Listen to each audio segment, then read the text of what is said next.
pag-aaralan natin ay ano ba ang antisocial personality disorder? Ito ay isang seryosong mental health condition na nailalarawan sa patuloy na kawalan ng pakialam sa karapatan ng iba, kawalan ng pagsisisi at paglabag sa batas ng lipunan. So, upang ma-diagnose ang isang tao ay dapat may edad na 18 pataas at nagpapakita ng hindi bababa sa 3 sa mga sumusunod na simula noong edad na 15 pa lang. Deceitful, paulit-ulit na pagsisinungaling at paggamit ng alias para sa pansariling pakinabangan.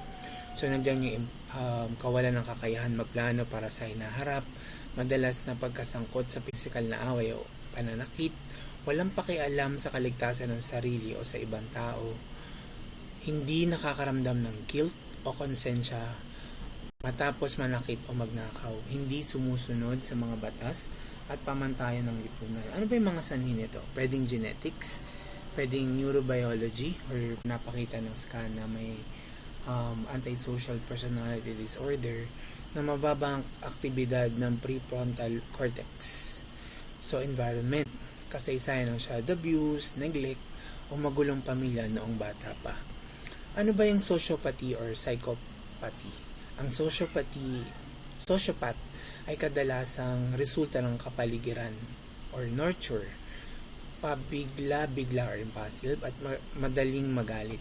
Psychopath, madalas congenital o genetic, magaling magpanggap, charming, at kalkulado ang bawat galaw. Mga kilalang na pinaghahalaan na may antisocial personality disorder. Si Ted Bundy, isang serial killer na nagpakita ng superficial charm at total lack of remorse.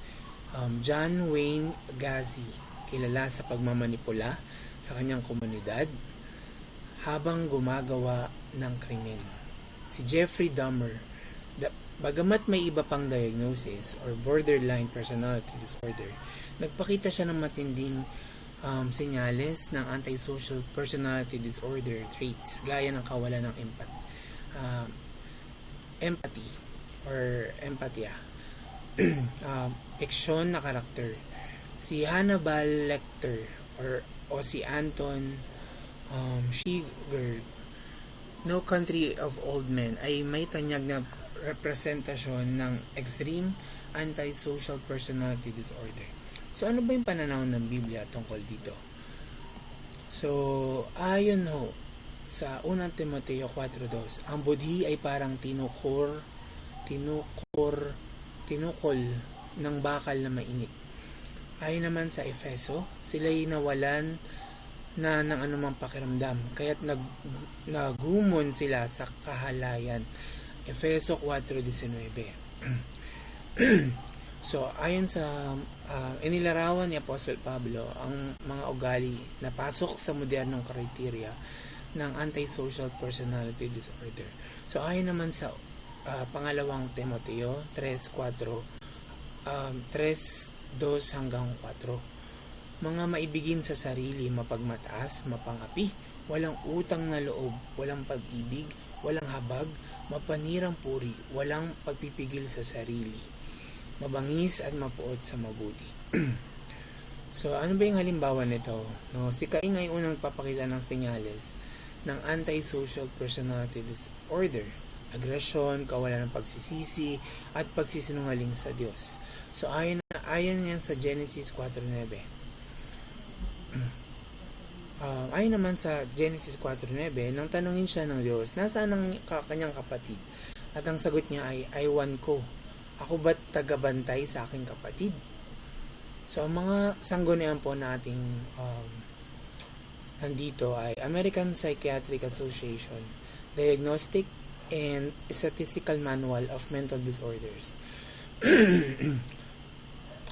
a higher RD, Without Conscience, the Disturbing World of Psychopath Among Us, Guilford Press, Black DW, Bad Words, Bad Men, Confronting Antisocial Personality Disorder. Number 4, Mayo Clinic, Antisocial Personality Disorders, Symptoms and Causes. So, ano ba yung, the Bible, the Holy Bible, International Version ng Bible. So, paano natin sila matutulungan, no? So, para